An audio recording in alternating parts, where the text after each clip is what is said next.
want to thank you, welcome you both to joining this panel. Obviously, in the background of this discussion are, questions that we have about strategic planning, the emergence of mission-driven research, the government's intentions with regards to the creation of an MRF framework. I mean, these are all things that are in the background of this panel. I guess without further ado, let me just get right into our first question. So in 2429, the NRC published its 2429 strategic plan recently. Are there any best practices that guided its development and how basically the NRC's strategy is helping position Canada's national scale research infrastructures for the future opportunities and challenges? So basically, what have you learned from your experience of developing your strategic plan, and where does that take us forward?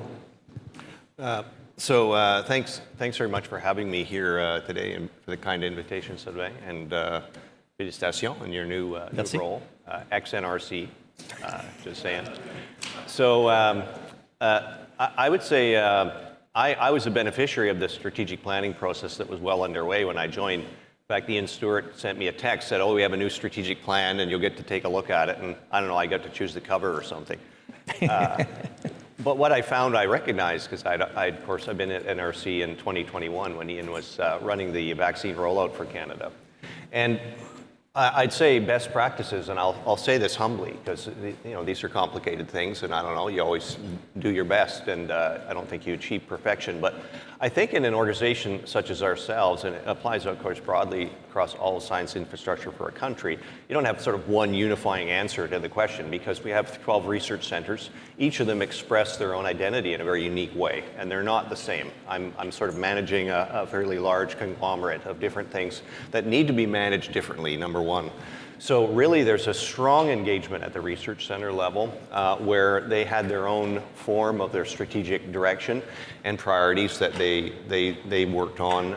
They have, advisory groups for each of them that they can rely on, people that can direct them, where they should be prioritizing work. But overall, I think this is where this idea of like, what's our mission anyway for the country? We do have an interest in that at the council because that's the purpose we're there to serve. Obviously, is to make sure we're meeting the moment. And there were sort of three very strong overall objectives at the research level that then are expressed in a detailed way in the research center plans. Of course, climate and sustainability. These are not going to be surprising to you, but they do have specific meaning in our context that has to do with our capabilities and what we can do, because we're not the whole answer.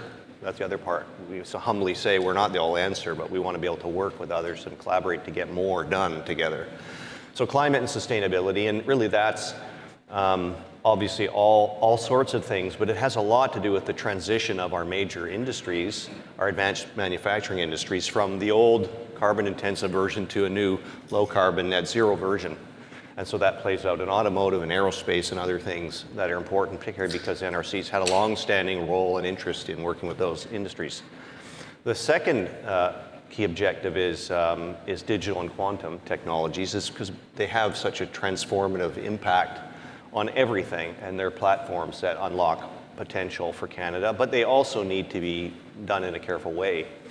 And I think you've seen that in the last year with the responsible AI and the policy, and we've taken a role of that, and that's aligned with our strategy because we want to be involved with the responsibility side of AI, but also the benefit, because these two things have to go together.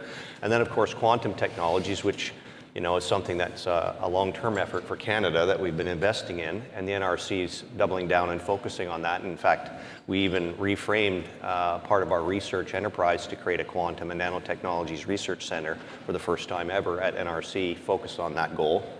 The third goal, of course, is related to what we lived in the pandemic, which is about our national resilience, in particular in health, being able to manufacture things we need, being able to supply and meet the needs of our population, serve a nation with a remoteness that has to be addressed. So for us, health and biomanufacturing is central to our plan. And then, you'll recognize these three areas as each have a government abstraction above, right? So yeah, we work with our minister and ISED as our policy sort of home base to align on these things. So it's not to say it's all perfect, but at the top level, I think we're aimed at the right things. In the Research Center, we each have a version of what this means in specific terms related to the capabilities that those research centers are working on.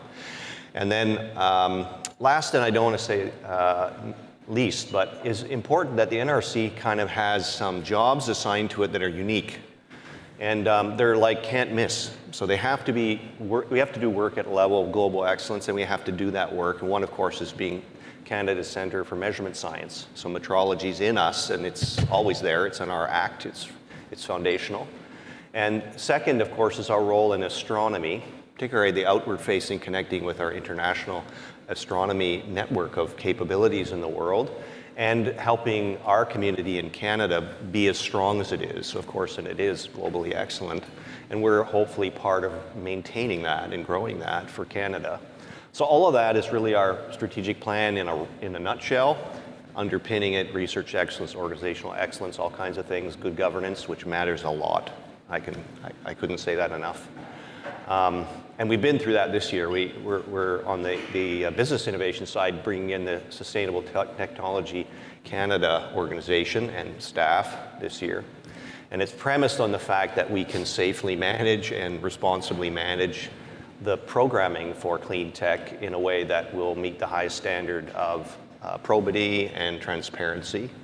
And we take that seriously.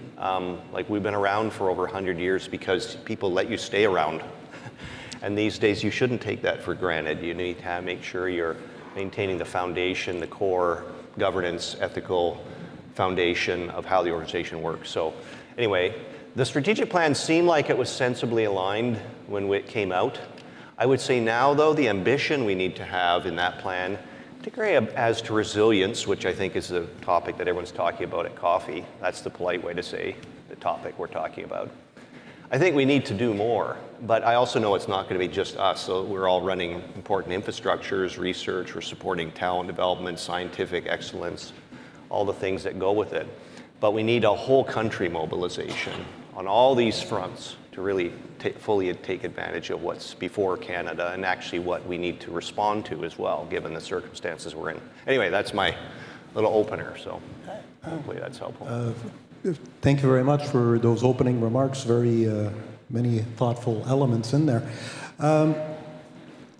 Sylvain, may I call you Sylvain? That's my name.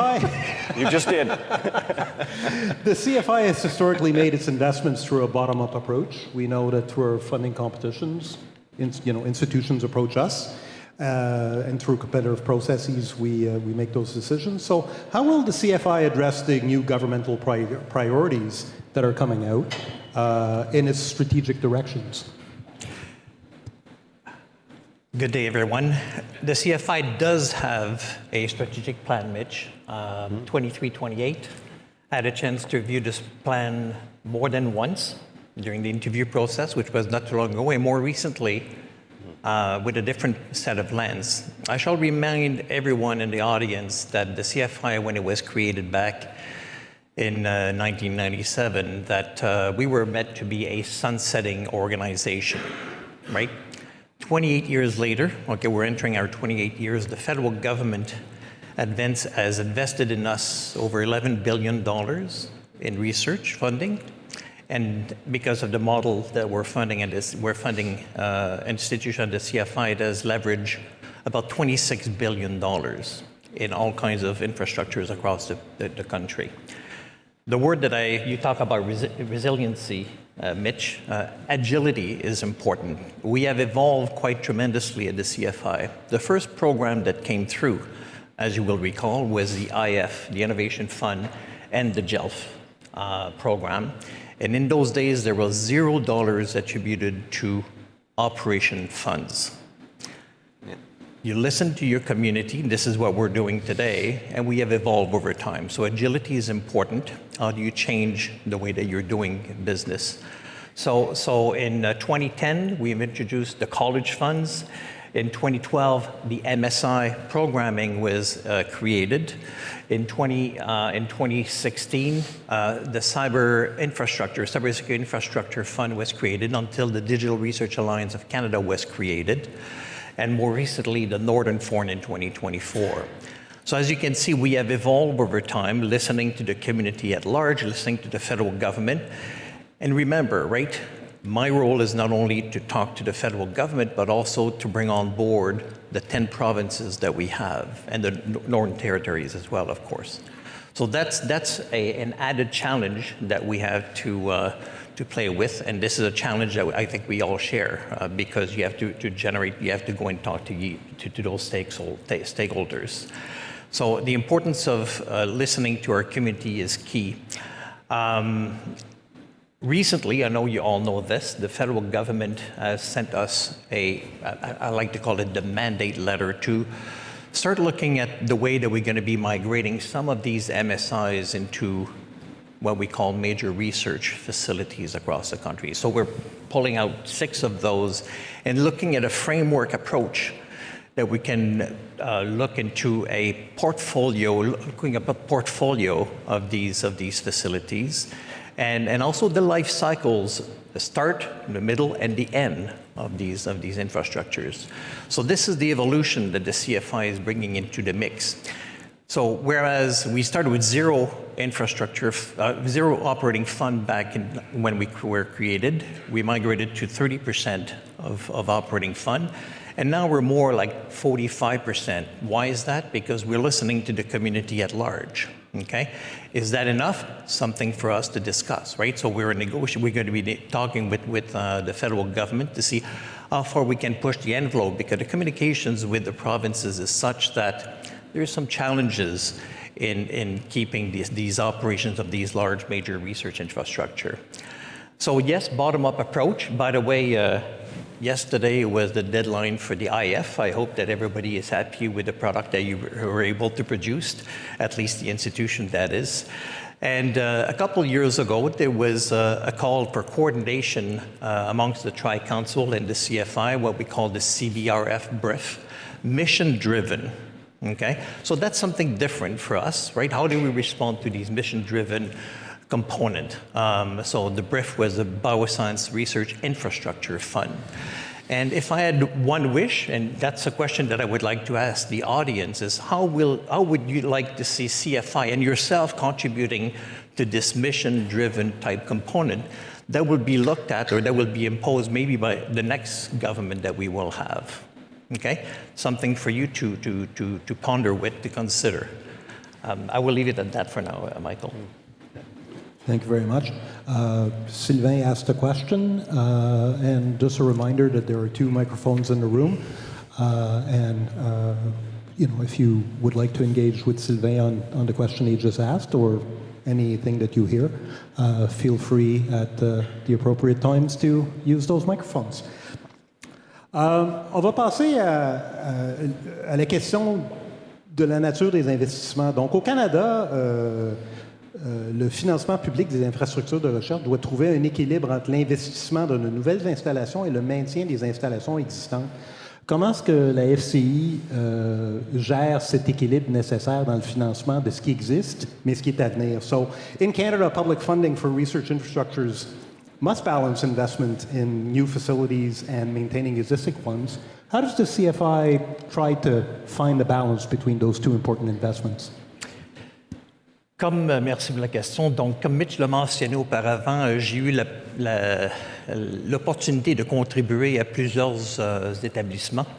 J'ai travaillé au CNRC comme chercheur et comme gestionnaire. J'ai travaillé dans le secteur privé. J'étais un fondateur d'une compagnie en haute technologie. Par la suite, j'ai été sur le côté académique. J'étais vice-recteur de la recherche à l'Université d'Ottawa. Et maintenant, une fondation qui est responsable de donner des fonds pour appuyer la recherche au pays. Ça m'a donné une visibilité, une optique différente par rapport à plusieurs d'entre vous, à savoir comment est-ce qu'on fait pour l'investissement, comment on fait pour investir, etc. Il y a une chose que le CNRC fait très bien, OK? Et je pense que c'est des choses qui vous préoccupent tous et chacun. The NRC, with your wage envelope, are capable of funding not only the PIs, but also the technical components of what goes on into your laboratories. That is c'est un défi qui est très important au sein des infrastructures de recherche, des universités, des collèges et des hôpitaux. Être capable de payer pour ces infrastructures-là et de les appuyer de façon technique. On pourrait parler des contrats de service pour venir appuyer ces grandes infrastructures de recherche-là. Vous le savez, sur le côté RMN, le RMN peut durer, la longévité du RMN est de l'ordre de 20 ans. Mais qu'est-ce qui est important, c'est de maintenir ces opérations-là. Donc, c'est cette balance, tandis que si on regarde sur le côté des DNA sequencers, the lifetime of a DNA sequencers is no more than, 3 years until the next generations of sequencers comes about. So it's this just middle ground between when is it time to invest in large research infrastructure, new infrastructures, and then when it is time to be contributing to the support of these infrastructures. Et puis, je pense que la FCI est capable avec votre écoute, avec notre écoute sur qu'est-ce que vous nous dites, on est capable de, si on veut, gérer les attentes des différentes parties prenantes de ce côté-là.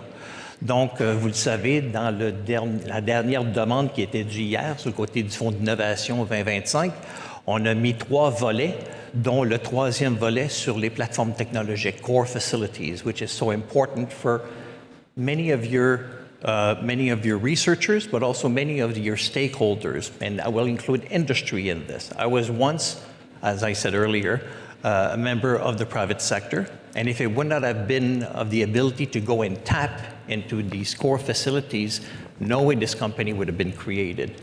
And forget about raising the funding necessary to sustain the development of these next generations of products. So that is, to me, very, very important.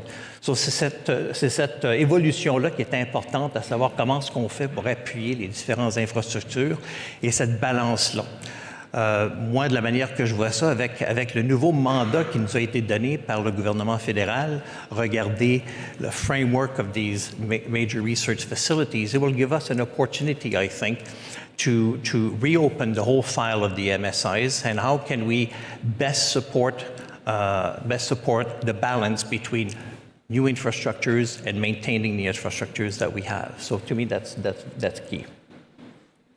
Merci beaucoup.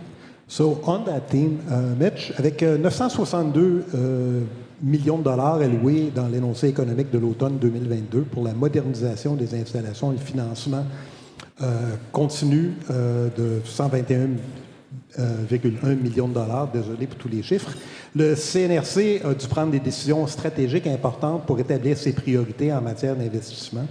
Pouvez-vous nous expliquer comment ces décisions ont été prises et comment le plan stratégique a guidé le processus?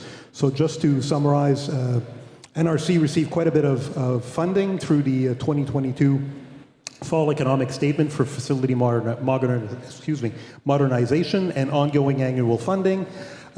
So the NRC has faced strategic decisions on prioritizing its investments. Could you share with us how these decisions were made and how the strategic plan guided the process? Merci pour la question. Et évidemment, c'était un appui du gouvernement important pour le CNRC. Et je fais référence à ce que Sylvain a mentionné en termes de la longueur de période de temps, le massif investissement de CFI depuis longtemps. Mais pendant toute cette période, il n'y avait rien de dessus pour des investissements de ce genre chez nous. Et puis, en fait, on a beaucoup des installations qui ont besoin beaucoup d'investissements. Et on a fait nos devoirs. Effectivement, mon prédécesseur, il a commencé un examen en profondeur de toutes nos installations, du niveau d'analyse, un examen des gens à l'interne, des gens qui ont géré les centres. Ils ont fait un examen, une évaluation de leurs propres infrastructures. Ça veut dire, est-ce qu'ils sont concurrents au niveau national? Est-ce qu'ils ont une raison d'être unique pour le Canada? Est-ce qu'on a une raison d'être là pour le futur? Mais Aussi, il y a le deuxième niveau avec des experts étrangers, les gens de l'externe. Ils ont examiné nos devoirs, effectivement, pour établir un système d'évaluation stratégique de toutes nos installations. Et ça, c'était le plan le CNRC avait en main pour un moment propice gouvernemental de présenter ça pour la possibilité de chercher l'appui pour l'investissement. Et maintenant, on est en train d'un renouvellement massif à travers le Conseil. Puis on a établi un bureau avec le rôle central d'examiner toutes les idées et aussi de effectivement mise en œuvre notre plan stratégique au cœur de nos investissements. Ça veut dire dans le plan que j'avais mentionné, ça c'est au centre de nos décisions. Aussi, il y a deux aspects de plus qui sont importants pour nous. Deuxième aspect, c'est qu'on cherche de numériser au maximum toutes nos installations en même temps qu'on travaille dans le physique. Oui, on va investir dans les physiques, mais en même temps, on veut plus numériser, digital twin, on veut créer le futur pour la recherche en même temps. Et troisièmement, on veut avoir plus de profonde collaboration avec les gens de l'externe. Puis à cause de ça, nos gens ont rendu visite à plusieurs des différentes institutions pour parler de nos plans, pour parler de nos priorités, pour être ouvert à coordonner les idées entre les idées qui vont être présentées chez Sylvain et aussi les idées qu'on va analyser à l'interne pour voir où sont les possibilités d'avoir un plus de grand impact, plus de possibilités de collaborer et d'avoir des synergies importantes. Puis, ces trois choses, ça veut dire plan stratégique, numérisation et collaboration, c'est au cœur de notre mise en œuvre. Maintenant, on a à peu près 18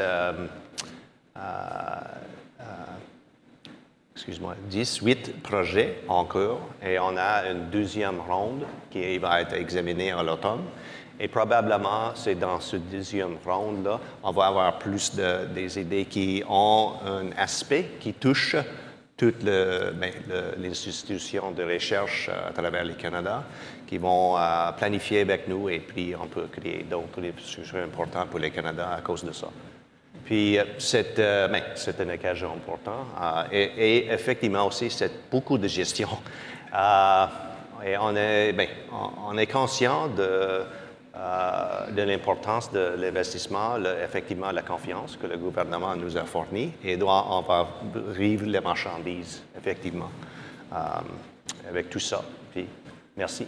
Et puis, on est heureux d'avoir le bonne nouvelle de cet appui du gouvernemental. One of the first meetings that I had when I joined the CFI was to go and see my colleague, Mitch, at the National Research Council and see synergistically how we could best collaborate, right? Massive investment coming from the federal government to the NRC, $962 million over 8 years with some ongoing funding after that, tremendous opportunities. And then we have CFI with our envelope. And to be able, we're not rich enough in Canada to be duplicating matters. In some cases, of course, it is important. You have no choice. But how can we best work together? That's something that we had discussed. And some universities across Canada were able to leverage the contribution the NRC had to offer. So I'd like to thank you officially on that, Mitch. That was a wonderful discussion.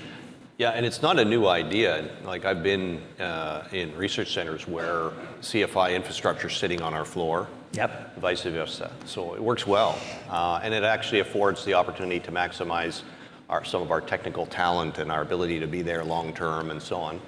Having the resources available to maximize the use of the infrastructure and make it possible for universities to do it, be in that business, which is great. I think we need to be proven out whether what we say is unique for Canada is unique. So that means we need to say what's CFI investing in and does it match and are we overlapping? We should be held to that standard, right, with the same public dollar financing it.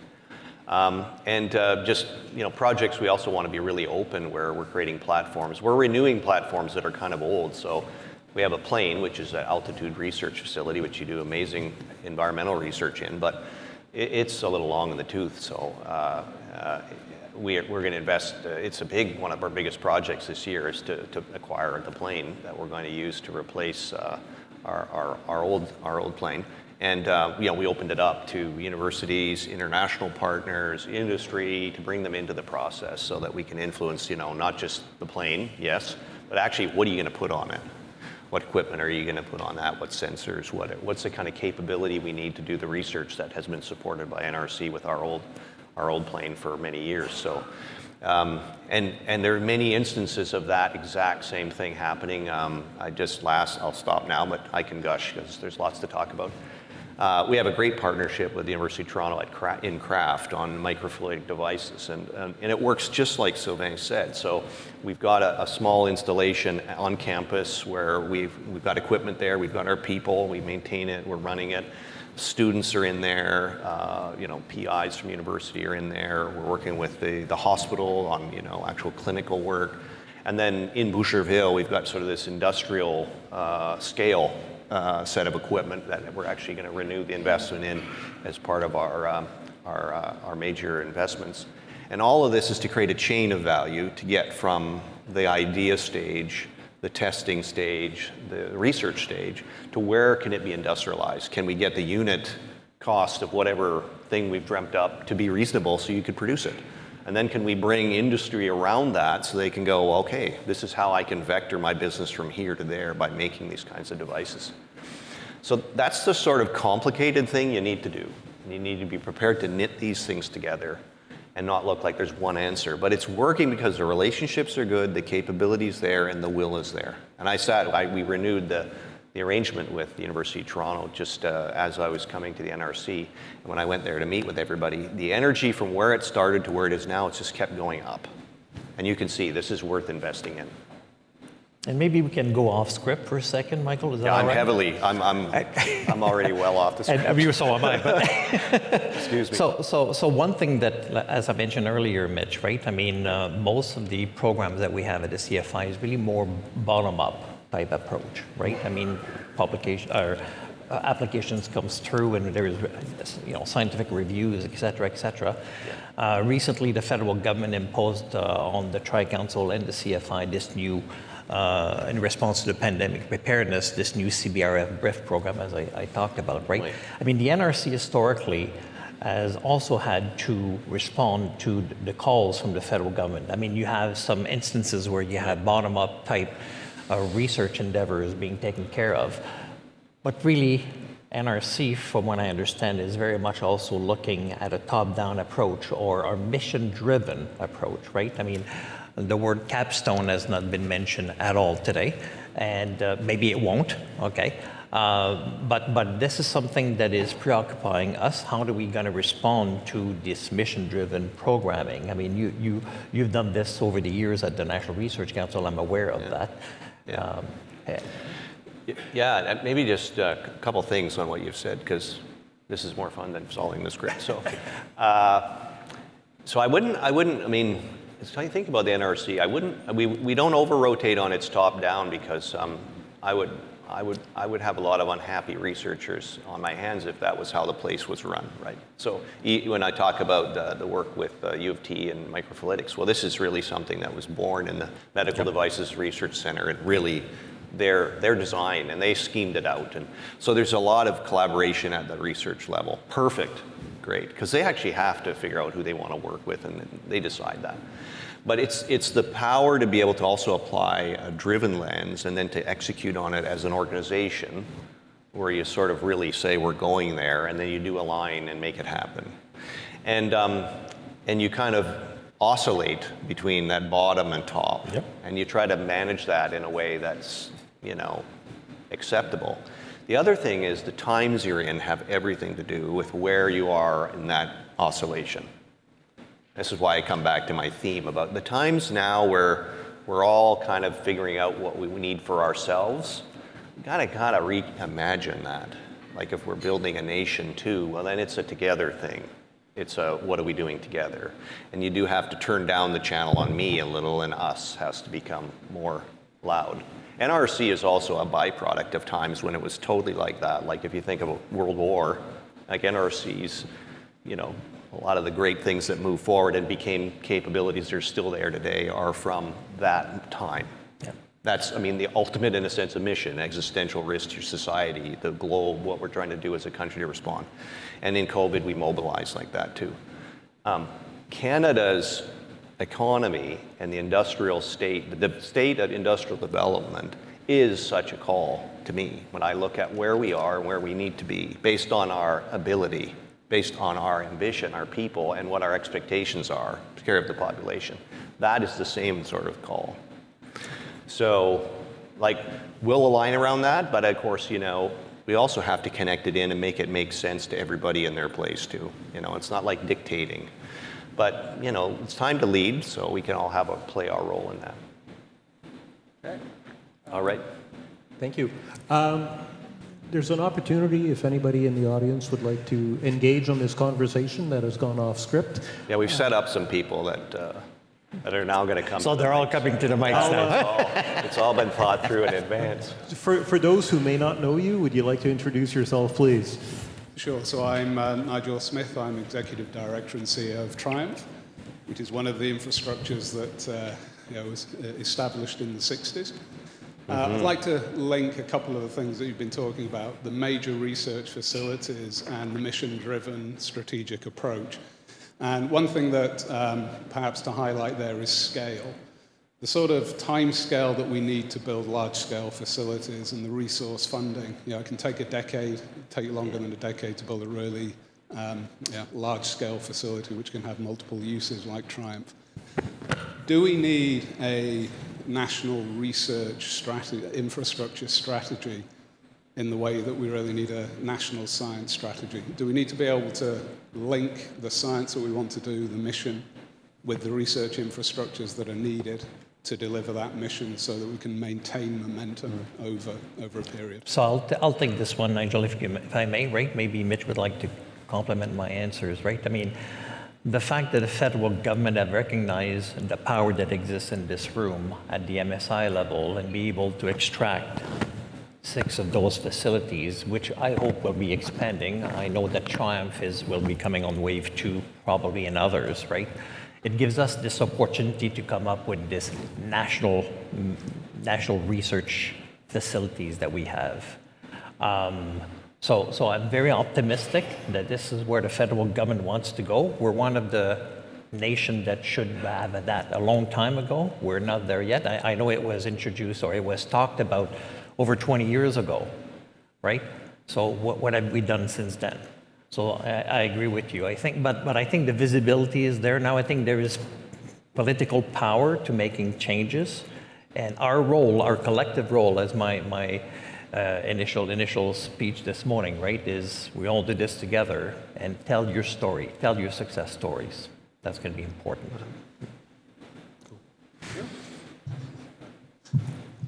Hi, I'm Jim Gadvan. I'm former president of Canary and chair of the board of Ocean Networks Canada. And, you know, it's been a very compelling conversation listening to the two of you, and you think about the contrast between the way the NRC sort of balances top-down and bottom-up research, and your reaction to that, Sylvain, was really where my mind was going anyway. I'm not going to mention the organization that you said we shouldn't mention, but it is Capstone. There's this general belief that if you reorganize something, people will quickly figure out how to work better in the new future, right? And I've seen this through many organizations I've been. The management stands up and says, "Here's the new org chart," and everyone's like, "We knew how the old one worked. Like, how are we supposed to work today?" And you quickly come to realize that organizational changes is probably the last thing you should think about before you've exhausted other options. And so the question is, in terms of a coordinated strategy that somehow mirrors a lot of the success of what the NRC has done in terms of a balanced view and infrastructure, top-down, bottom-up. Is there an opportunity to just have a dialogue, like this came up earlier today in terms of how CFI and DRAC can work together, but is there an opportunity for a dialogue that says, what would we have to do procedurally or structurally without creating a new organization to sort of replicate what the NRC has demonstrated is a lasting approach. And that's my... So I hope that the framework will help us do this, right? When I was in this shop, right, I was responsible for developing the cluster initiative for Ontario. It was called the Canadian Photonics Fabrication Center, a very equipment-intensive infrastructure, right? And there are some challenges in putting this into an environment like the NRC in order to respond to the need of the community, in this particular case, mostly on the private sector, right? Like in the case of the MRF, it's this balance between top-down, bottom-up type approach, right? And how do we balance this? I mean, you know, we talk about digital research infrastructure this morning, and I'm hoping that with this opening, we can start looking collectively at how can this be integrated with this MRF framework. It's not only about the life cycles of the facilities and the portfolio approach, but how do we coordinate these facilities across the nations on the digital areas, right? It will not be easy, but I think there is a commitment and a will to do this. I agree. I would add, like Mitch, you said something that was very, very provocative, right? The call to action is being driven a lot by future of the Canadian economy. Jim, can you bring the mic closer to you? I can't yeah, sorry. I was saying, like Mitch, you talked about the fact that, you know, the Cold War triggered a bunch of activities at NRC, and now the current economic climate will shift some of the priorities. Question is how to do that dovetailed, right? Because at some point we have to, as a country, decide the NRC is going to make a bets on where things can actually contribute to the economy. How can the stuff happening outside the government work complementary to a national approach that says research is going to support the new world order in terms of how our economy needs to flourish? That's another dimension of the exact same question, right? You know, those are the exact questions that needs to be answered, Jim, right? It's not going to be easy. Yeah, before we get to Dr. McDonald, who's been... So I'm Art McDonald from Queen's University. Sylvain, it was 20 years ago, I attended those meetings that Art Carty held in 2005 on this topic. So there's one element that I'd like to speak to, and that is, I mean, what you're doing is great. It's recognizing, and you've been able to get the government to recognize, that what's needed with respect to these major research facilities is a portfolio and life cycle approach to it. And that's necessary, I think. But it should be recognized that all of these facilities are things that have been peer-reviewed and decided to be areas where Canada can be really excellent, can lead the world, in fact, in these topics. And therefore, they are a basis for a significant program going forward. But there's one element missing in what we're discussing today. CFI, who has been sensibly asked to deal with this, deals with capital and operating of the facilities. But if you want to have these to be a real success for Canada overall, you absolutely need to address the associated costs and the portfolio and life cycle nature of the academic research of the Canadians who are working at these facilities.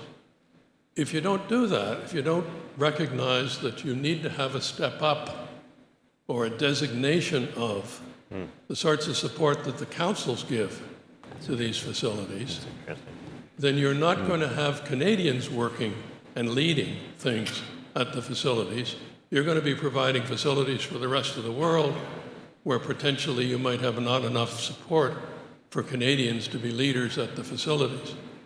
Now, I know there's coordination going on between CFI and the councils, but I think incorporating the idea that the academic support that is necessary should be a part of the overall question associated with a portfolio and life cycle approach to major research facilities is something that the government has to recognize. So that is something, thank you for your question, your comment. I will take that as a question, that's okay, Art, right? So So I'll tell you that there was an attempt recently in bringing those Tri-Council and the CFI together under a life science type strategy, right, on pandemic preparedness, right? I think we have learned a great deal as an organization how we could be rolling out to try to coordinate the research funding from the Tri-Council and the infrastructure funding from the CFI, right?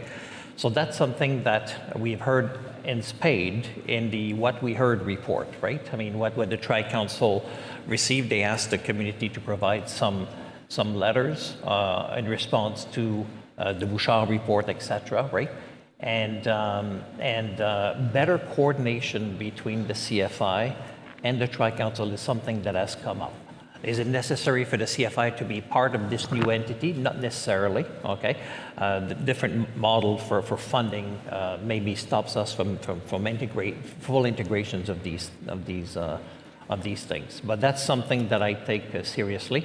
And I've started the discussion with the president of the Tri-Council, with the new CIHR president, in fact, yesterday. So we had a long sessions as to how we could evolve as a nation, as an organization.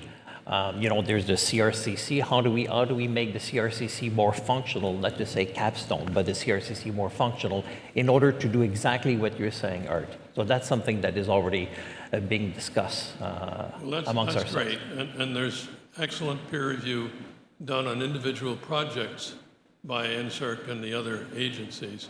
But there isn't a portfolio and life cycle approach. And therefore you end up with individual decisions on an individual year. You don't get the sort of thing that you are organizing in this particular aspect for capital and operating that is also needed on the other elements of the academic side. So, and to view these MSIs, the MRFs, not as projects. I mean, I've heard this in spade over this morning, right? I mean, treat them, I mean, you have the long-lasting evolutions of these facilities, right? So how do you ensure that the funding will come? Not, oh, there's an announcement in the 2024 federal budget that so much money will be going to Triumph, to CLS, to Vito, and it's just coming as a, so the long-term predictability of these research funding will be important in a first instance, right? But also, how do you plug in the Tri-Council fundings for supporting and alimenter, comme on dit en français, alimenter les activités de recherche? Thank you. Thank you. Anything you'd like to add? Well, I'd like to add a lot, but I'll limit it by just to say I can't agree more. It's, to me, the notion is, and what's been raised is, it's raised when the system is living, because from time to time it comes up with something that's kind of dumb, but nobody's at fault, but it ends up not making sense. That's what happens. So therefore, it's a system that's got to change so that the thing that should make sense should also be able to actually line things up. Because otherwise it just goes up and becomes something you lobby for, and then it's another one-off, and it just, like, it's a problem solving. Problem solving is not a great way to go about this. You need to have a system that I mean, I think what Sylvain said in life sciences and bio is a first attempt. Yep. And you can't imagine how tricky all those sort of interactions have been behind the scenes to coordinate the independence of processes, but also the need to align them, and how to do that with some elegance, you know, so everybody can come along. And I think Art's saying, let's see how we do that, you know, more generally. Good suggestion. I also think we may not be afforded, like, and actually it was raised here, like the sort of like do a reorg kind of thing. Like, sorry, I'm a business school guy. That's what the students that don't know anything do. Is the first thing when they get a business case is they come up with new job titles, and then nothing changes. So I think we may not be afforded a lot of patience to do a lot of reorganizing, but we should not give ourselves a pass on making it better. Because actually a lot of the folks that can make it different are people you can talk to, like this guy here and all the people that work in the grounding councils. But we do have to think about, if we've really we put a flag on something in the country and we've invested in it, it should self-organize the things that go around it. Like, why do we have to rethink it over 2 or 3 times or forget about it in 2 years? Makes no sense. So anyway, I'm not adding anything to what Dr. McDonald has said, but it's just evident because otherwise you'll have it always going back up. Someone will become on doing the complaint call, and then, I don't know. I've been on the other end of those calls a few times. And I always thought, why am I doing this? Why doesn't the system solve this? So that's a good tip to an incoming CFI president, I think. Because what you're investing in is it organizes things in some ways for the rest, if it's allowed to. It should. And a parallel discussion will have to take place, as we discussed this morning, right, with the Digital Research Alliance of Canada. You know, we talk about different laneways of, you know, we have to decide exactly how we integrate ourselves for the benefit of the country. Yep. Well, we have another question, and if anybody else has thoughts or comments or questions, there's, again, 2 microphones, so please go ahead. Yes, thank you. Paul Hebert, CEO, Center for Biodiversity Genomics. It's great to see your 2 organizations talking to one another seriously, because that's step 1. But you're only a fragment of the Canadian science system. Yep. I'm really interested to know how you work together with federal departments and other agencies to ensure, you know, there's much greater need for cross-collaboration. There's a lot of scientific capacity. You're the National Research Council of Canada. Yeah. It would seem that you should be sitting at the table with deputy ministers on a regular basis of each of the federal departments and, you know, laying plans for a more prosperous Canada. And, you know, on a more myopic position, you know, you indicated that, you know, the top acquisition this year is a new airplane. And, you know, was there an outreach to the MSI facilities to ask them, have you got any thoughts of what could be done with a new aircraft that's going to be flying across Canada? So just the resources here, but the bigger question is the broader resources in our nation. How broad is the consultation? Yeah. So on the last question, which I can answer quickly, is I couldn't say who was on the invite list, but I'll actually, I mean, you've asked the question and I'll go back and see who we consulted. When it was going on in the spring of last year, you know, I was told we had everybody in the room. We probably missed somebody, but you know, that doesn't mean we can't go around and, you know, make up for lost ground. So I'll go back and ask the team how thorough it was, but certainly they did have a broad-based consultation. As to the kind of a bit of a challenge, right, to NRC and what you can do to foster more connection and to kind of be ambitious together with other departments in particular. So number one, some of our most important customers as NRC are other departments. The Department of National Defense is our number 1 customer. And so, actually I'm seeing the D&D deputy in a month or so. I'm not going to take credit this, but Ian Stewart, who served, you know, many years as president, like put an enormous amount of effort into this kind of work to go to line departments, talk about what we're doing, what our capabilities are, how we could work with them. And the outcome is actually programming from their side from a policy point of view is shown up on our books. So right now we're running critical minerals discovery of mid-materials, new processes for critical minerals to find Canadian source and Canadian process that can go into the battery supply chain. We're doing that in our new research facility in Mississauga, which is, you know, AI self-driven lab. That's an NRCan program, but they've housed it with us to deliver on it. And I would say all of the D&D stuff that we do, which is, it just covers the waterfront, so many capabilities, whether it's drones, whether it's the things they're doing at sea, whether it's sensors, aerospace. Like the National Research Council kept the CF-18 flying well past the best before date, right? I mean, think of what that meant for the country and what amount of savings that meant and maintaining the capability. It's sort of behind the scenes, but it's so critical. And it's born of this relationship. So I couldn't say, you know, you could do enough in regards to what you've said.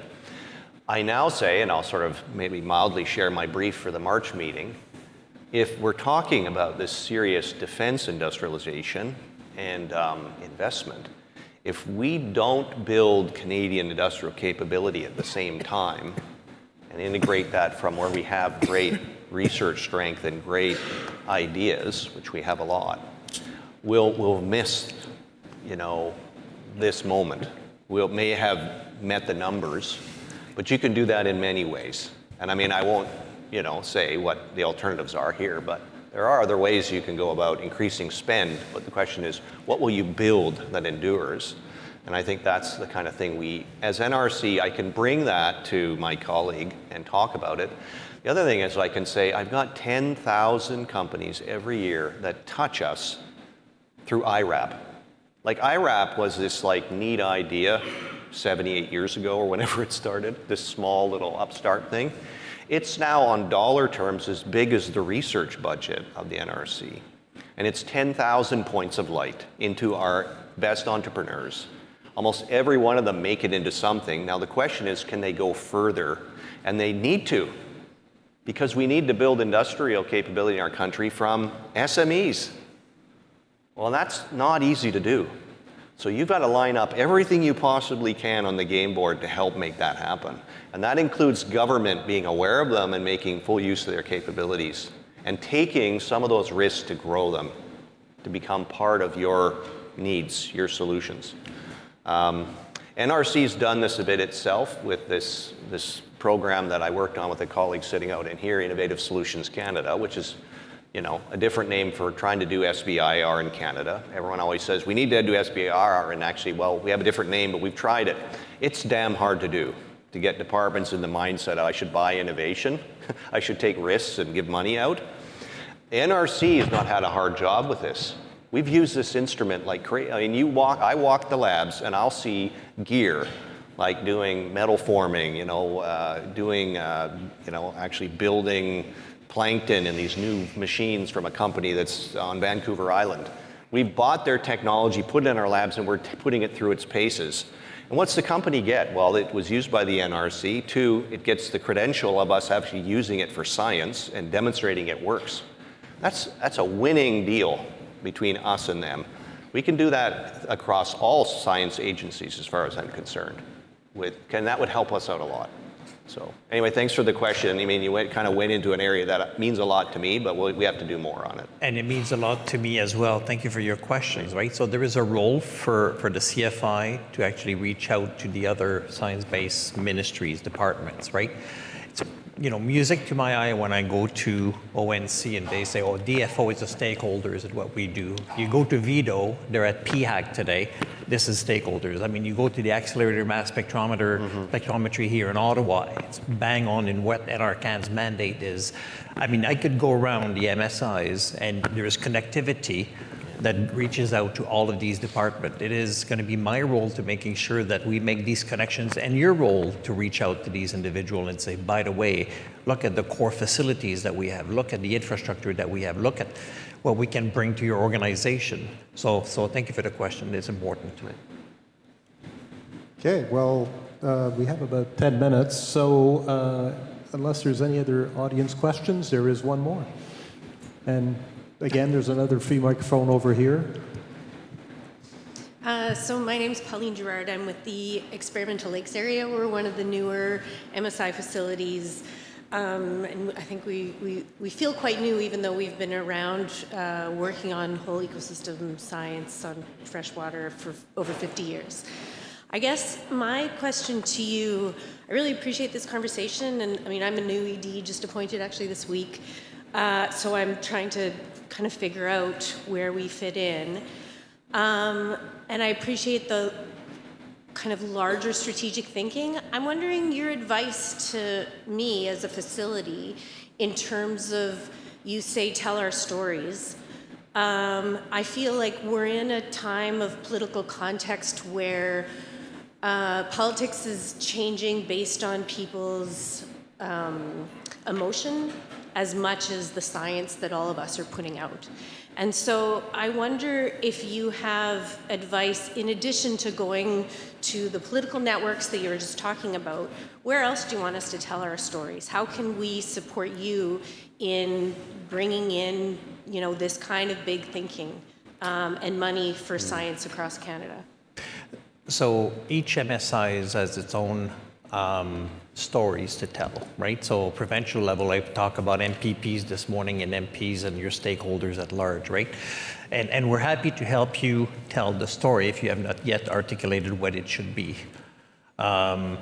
You're right, we live in a on some uncertainties, politically speaking, right now in Canada. Having said that, interesting investment has been made in the past with different colors of government coming into power, right? So the narrative might have to change somewhat, but I think the core messaging is always underpinning, right? We talk about excellence of research. I mean, training of highly qualified personnel is something that is important. The majority of these people will not find employment in universities and colleges, but in the private sector. How do you make that link? That would be one aspect of how you tell your story. But there is a number of points that the team at CFI would be happy to support you on that. Yeah, so we had some news that came out last week, and I've heard it's in the UK Times this week, around a fun dog who can smell oil under ice. And the connection between the science that we're able to do at the experimental lakes area and industry that are being able to use that application, those are the kinds of stories that we're looking to tell. And I think one of the things that I'm struggling with, and I found the CFI kind of reporting and KPI systems useful because it's making us think through, is finding that those leveraging opportunities to industry, and how the fairly small piece of science that we did at our facility is then leading to all those other impacts. No, I understand the challenge, but I think there's opportunities that exist, and would be happy to work with you. Thanks very much. Okay, well, we're bumping up against the end of our panel, so there is time for one more question because there's no time for me to deal with the other scripted question. Jeff. All to the good. Jeff Kinder with the Council of Canadian Academies. So the CCA has been asked to do an assessment on research infrastructure, and on the one hand, people may be thinking, the last thing we need is yet another report or assessment on this topic. But hopefully the CCA assessment can bring some focus to this issue. So I'm just wondering if there's any key messages you would hope that such an assessment might raise. So I had the opportunity to, thanks to Janet. Janet, can you identify yourself, please? I know you're in the room somewhere. I had the opportunity to read there she is. Janet, thank you. To read the document that will be tabled at the CCA in short order on national research infrastructure. That's part of the listening that the federal government will need to undertake, right? I mean, we were at the CSPC this year, last year, we were at the CSPC the year before, in 2023, where we discussed at length the importance of these MSIs. Another tool in our cap, if you wish, is the document that will be tabled in short order. I don't know when the date is for the NRI document to be tabled, but it's coming very shortly, I think, with all of these appendices. So it's a piece of art. Very good. Very well done. And comparing Canada to the international stage as well. So the comparison was also important. Thank you. Okay. Merci beaucoup. Thank you very much, everybody, for your questions, for your interaction with this panel. Thank you to the panelists, and we'll take a 1-minute break, and then we'll move on to our next panel. All right.